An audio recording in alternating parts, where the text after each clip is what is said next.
अमीरी का घमंड और गरीब की रोटी।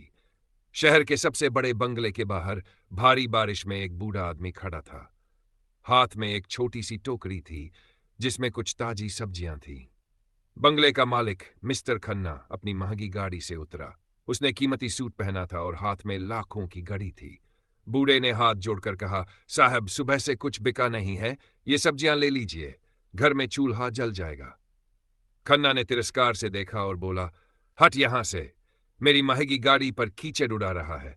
तेरी इन सड़ी हुई सब्जियों की कीमत मेरी गाड़ी के एक टायर के बराबर भी नहीं है। दफा हो जा यहां से, भिखारी कहीं का। बूढ़ा चुपचाप पीछे हट गया। उसकी आंखों में आंसू थे पर जुबान खामोश। वो उसी बारिश में भीगता हुआ अपनी टूटी झोपड़ी की तरफ चल दिया। ठीक 2 दिन बाद शहर में भयंकर तूफान आया। चारों तरफ पानी भर गया, बिजली कट गई और रास्ते बंद हो गए। मिस्टर खन्ना के आलीशान बंगले में राशन खत्म हो गया। तिजोरी नोटों से भरी थी। बाहर सड़कों पर सन्नाटा था। न कोई दुकान खुली थी, न कोई होम डिलीवरी वाला आ सकता था। खन्ना का छोटा बेटा भूख से रो रहा था।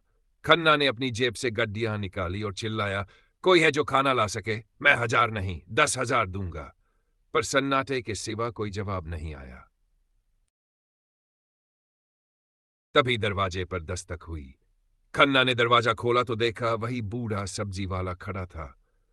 उसके हाथ में 2 सूखी रोटियां और थोड़ा सा गुड़ था। बूढ़े ने कांपते हाथों से वो रोटियां आगे की और बोला, साहब, बच्चा रो रहा था, मुझसे रहा नहीं गया। ये रूखी सूखी रोटियां ही हैं, स्वीकार कर लीजिए। खन्ना की आंखें फटी की फटी रह गई। उसने कांपते हाथों से रोटियां ली और अपनी जेब से नोटों की गड्डी निकालनी चाहिए। बूढ़े ने मुस्कुराकर हाथ रोक दिया और कहा, नहीं साहब, आज इन कागजों की कीमत मेरी इन 2 रोटियों से कम है। उस दिन आपने कहा था कि मेरी सब्जियों की कोई कीमत नहीं। आज देख लीजिए, भूख नोट नहीं, रोटी मांगती है। खन्ना का सिर शर्म से झुक गया। उस दिन उसे समझ आया कि असली अमीरी बैंक बैलेंस में नहीं, बल्कि इंसानियत में होती है। दोस्तों, वक्त का पहिया कब घूम जाए कोई नहीं जानता। आज जिसके पास सब कुछ है, कल शायद उसे एक रोटी के लिए तरसना पड़े। इसलिए कभी किसी की गरीबी का मजाक न उड़ाएं। अगर आपको यह कहानी अच्छी लगी हो, कमेंट करें और चैनल को सब्सक्राइब जरूर करें।